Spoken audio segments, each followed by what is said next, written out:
one of the rarest of all motorcycle racing sounds, the great Geoff Duke at the controls of a 500cc Gilera on which he won 3 of his 6 world championships, as he and John Hartle warmed up 2 of the Arcore 4s prior to the 1963 Hutchinson 100. But here are some even rarer sounds, recorded during Geoff's 1955 500cc German Grand Prix victory at the Nürburgring.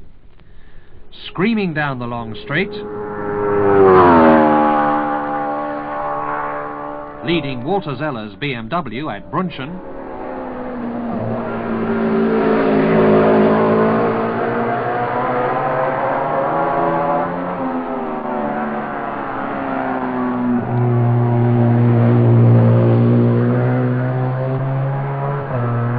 and taking the checkered flag.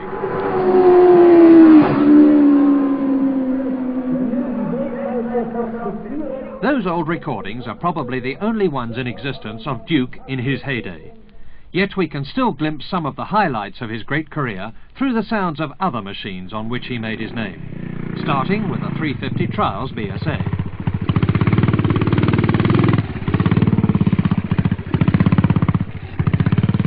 For Geoff started his competitive career as a trials rider and scrambler in 1946. Rode for Norton's trials team and represented Britain in the Motocross des Nations in '48. Made his racing debut in that year's Junior Manx Grand Prix, and in '49 won the 500 Clubman's TT and Manx Grand Prix. Then in 1950, Norton's produced a machine destined to change the face of racing, the featherbed framed short stroke Manx. The featherbed swept all before them in the Isle of Man. Geoff, in his first TT, finishing second to teammate Artie Bell in the junior and winning a record-shattering senior by nearly 2 3/4 minutes. Here's a 500 Manx in action.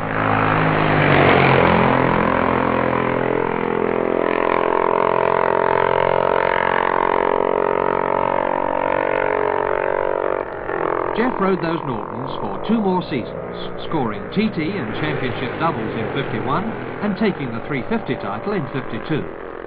But then, after being awarded the OBE and the Seagrave Trophy, he switched to Gileras.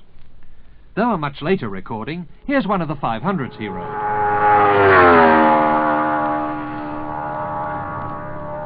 But although he scored a 500cc World Championship hat-trick in 1953, 4 and 5, Geoff won only 1 more TT, the 1955 Senior, when he pushed the lap record to 99.97 miles an hour. And that was his last TT on the Gilera, for first suspension and then an Imola accident kept him out for the next 2 years. So he was on the sidelines during Graham Walker's historic 1957 BBC broadcast. Bob McIntyre should be approaching George Carso over the Ballacrane.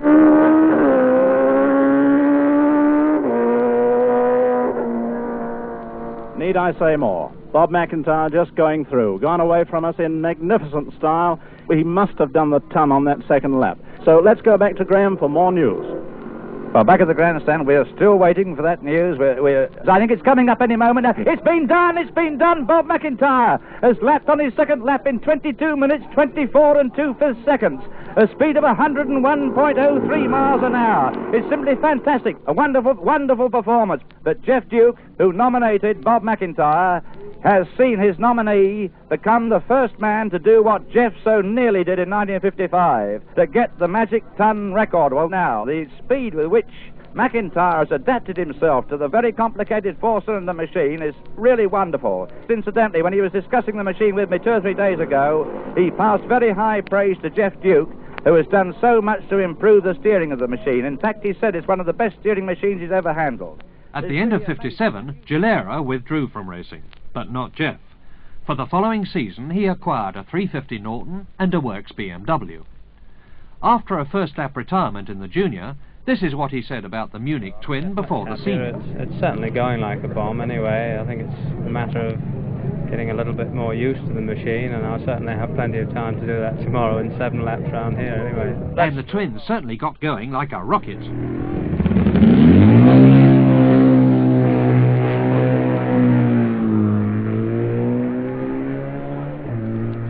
But it too packed up, and later in the year, Geoff switched back entirely to Nortons. and it was on his lightweight 350 that he had his last TT ride, in the 1959 Junior, finishing 4th. Here's a part of the Maestro's Island Swan Song.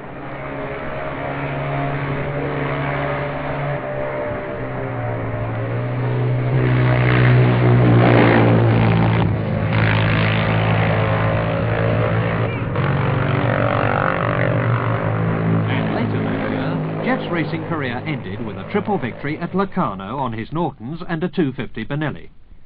Here is the splendid little single.